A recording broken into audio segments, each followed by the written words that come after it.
Sim. Antigamente, não sei se você lembra, porque é um pouco mais jovem, mas você lembra. Você ia alugar um filme na locadora.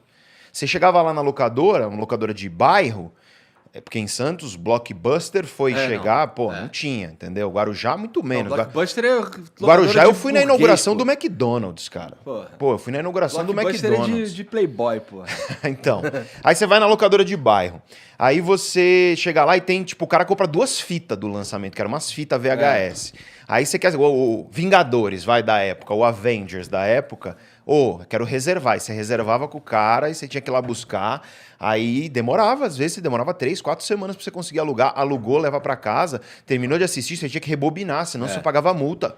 Caralho. Se você não rebobinasse a fita. Aí você tinha que rebobinar a fita e entregar. Atrasou, pagava multa. Cara, pra você assistir um filme, dava um certo trabalho. Você valorizava mais. Hoje em dia, você senta lá, liga lá o Netflix, maratona e tal. Eu nem assisto mais filme, pra ser sincero. E eu não tô dizendo que temos que voltar pra fita VHS, porque pode ter gente que fala, o cara tá defendendo. Não é isso. Eu só tô dizendo que, cara, você precisa ser minimamente grato pelo fato de que você aperta o play lá e você paga, sei lá, R$40, R$50, você pode assistir quantos filmes você quiser, quantas séries você quiser, porque era caro, o Igor. Você lembra? Era muito caro. Minha mãe deixava eu alugar uma fita por fim de semana. Assim, uma fita por fim de semana. Eu só podia alugar nos fins de semana e, sei lá, uma vez por mês, isso com sorte. Aí. Era assim. E videogame, que tinha aquelas lan house que você ia lá jogar e tudo mais. Joguei muito CS. Então. Aí você pensa assim, o cara tá defendendo voltar ao passado. Eu não sou desses, cara. O mundo hoje, na minha visão, é o melhor mundo que já teve para as pessoas viverem. Na história da humanidade, sim. Pô, né? óbvio, Sim. sabe? Você vê, a miséria foi reduzida 50% nos últimos 20 anos. É um dado isso. É um dado irrefutável. Tem um livro bom que chama Factfulness. E o nome é em inglês mesmo, não tenho nem como falar em português, porque você vai comprar em português e o nome é esse. Factfulness. É algo como a característica daquilo que é tudo cheio de fatos, né? Que é cheio de fatos. É isso, factfulness. E ele vai te dizer, cara, por A mais B, que o mundo de hoje é melhor do que o mundo de ontem. E é claro que você dá 2 passos para trás, 3 para frente, 1 para trás, 2 para frente, mas assim, para pra pensar. Você pode argumentar que tá um pouco lento, né? A velocidade, aí eu concordo. A velocidade de progresso, eu acho que ela tá muito aquém do que ela podia ser. Ela podia ser muito maior. Mas... Teve progresso, e não dá e pra aí, negar. da onde veio? Da onde veio você hoje ter menos preocupações do que seus avós Eu fico tinham? puto quando os caras falam que veio da política. Eu também fico puto. Por quê? Porque não veio da porque política. não foi o político que melhorou minha vida, foi a sociedade que melhorou. Tudo é importante. Foi a Política é tecnologia. importante. O político a ele ciência. impede, é por isso que tá lento. É por causa do político. Cara, mas política, na verdade, é tudo, né? Tudo, Ih, tudo olha lá, é o cara quer política. virar candidato. Não é. Nunca. O dia que vocês me virem candidato, demenciei. É Alzheimer. Não Aí tenho sim, estômago Pedrão, pra aí isso. sim. Não tenho estômago pra isso porque... Eu É um acho jogo- que é um jogo que eu pode vejo, tudo. eu vejo muita gente que assim... Eu acho que assim, se você vai ser bom em alguma coisa, você tem que ter vocação pra aquilo.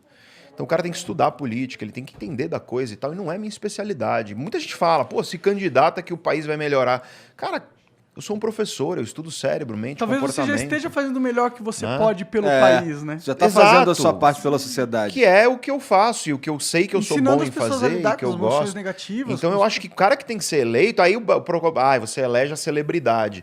Tá aí o problema, cara, porque você não tem que eleger celebridade, você tem que eleger alguém que é bom naquilo que vai executar. É isso, o cara tem que ser bom naquilo que ele tá se propondo a fazer. Eu não tô falando só de política, não, tô falando de qualquer É coisa. que não existe formação desses caras, né? Tipo, pra ser você bom na política hoje, você tem que ser bom em roubar.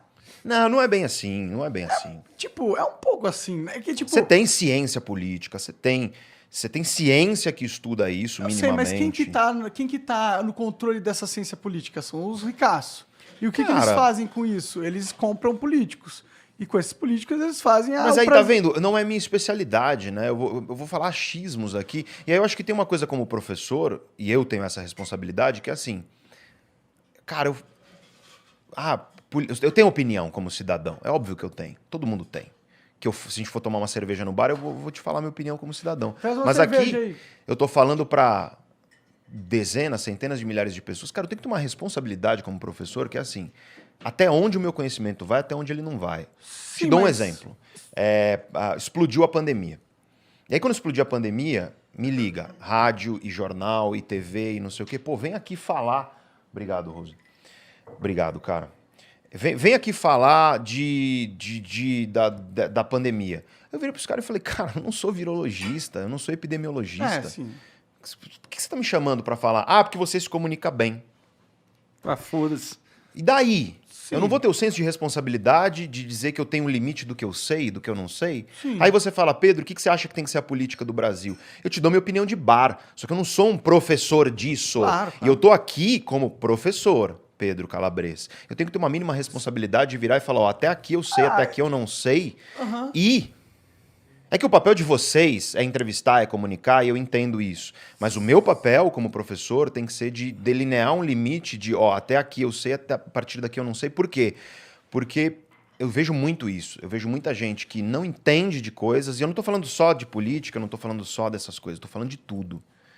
E a pessoa se põe a falar disso, e ela se põe num patamar de autoridade, e às vezes ela tem, porque ela tem milhões de seguidores, e aí, cara, isso destrói a vida de pessoas. Claro. Deixa eu dar um exemplo besta, que é as galera influenciadora de fitness. Tem muito. E tem os bons. Tem amigo meu, tem gente boa, que o cara é educador físico, pós-graduação, o cara é foda. Agora, tem aquela pessoa que, pra ser bonitinho, ela vira de cabeça para baixo para fazer abdominal. E aí teve um caso, alguns anos atrás, de uma menina que foi fazer isso, e aí ela caiu e bateu de pescoço. E aí ela ficou paraplégica. Puta que merda. Então, assim, entende responsabilidade? Eu acho que comunicar é uma responsabilidade quando a gente tem câmeras que estão mostrando a gente para muita gente.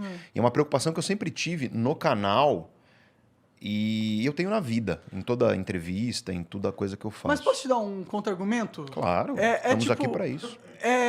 Eu acho que na questão da política é importante que todo mundo fale, sabe? Porque ela é uma questão aberta, entendeu? Tipo, a política é justamente isso. Né? Tipo, Mas você concorda que a pessoa que te admira, porque você fala para milhões, ela vê em você uma postura, ela vê em você uma figura de autoridade, de modo que... Mas é um erro dela, né? Tipo, me ver dessa forma, a mim. Pode ser, mas existe uma inclinação que a gente sabe da natureza humana para isso. E se você tem esse conhecimento, como é que você aceita virar e falar, o problema é seu? Porque você interpretou... Cara, eu sou um comunicador profissional. E aí as pessoas às vezes falam para mim, equipe, não, Pedro, você já explicou. Eu falei, não, vou explicar isso um pouco mais, porque eu quero que as pessoas entendam. Mas eu posso te dar um outro contra-argumento? É isso? Pode, estamos aqui para isso. Interpretações, elas são abertas. Claro. Certo? Então, tudo que você fala, ela tem múltiplas interpretações para você ter sobre essa coisa. E você não tem controle nenhum dessas interpretações. Elas podem ser burras e Concordo ilógicas. plenamente. Então, a tentativa de criar uma fala, uma comunicação que seja 100% à prova de más interpretações ou 100%, é, tipo, impossível. Eu falei que eu queria ser 100%? Não. Eu falei que eu queria ser o máximo possível. Mas quando você se recusa a falar sobre um assunto, você acaba sendo 100% nisso, né? Não. Eu acho que tudo depende do propósito da comunicação em questão. Acho que essa que é a grande questão. Para que nós estamos aqui conversando? Para que nós... Eu não estou falando daqui, estou falando Claro. de maneira geral. Aconteceu muito na TV quando eu trabalhava, que era, Pedro, vem falar de não sei o quê. Eu falo, não, mas vai ser tão bom você falar disso. Eu falo, tá, pode até ser bom, mas eu tenho responsabilidade de saber que eu não sei falar disso o suficiente. Se quiser, eu te digo quem sabe mais do que eu para falar. Mas é que nem tudo que a gente fala precisa ser uma aula também, né? A gente pode Cara, mas dar eu sou um professor. Mas não sempre. Entendeu? Você também é humano. Mas as pessoas não conhecem o Pedro Marguerita, igual ele falou. Elas conhecem o Pedro Calabres. É que eu gosto professor. de pensar que o Flow é um ambiente pra isso também, entendeu? Tipo, Mas e a gente tá aqui falando de várias coisas. sim. Mas qual é a vantagem? Eu só tô... A vantagem é que a gente indo no pode raciocínio. aqui falar sobre muitas coisas que estão dentro da minha especialidade, que vão melhorar a vida das pessoas e que estão baseadas num mínimo de embasamento. E isso, para mim, é o crítico.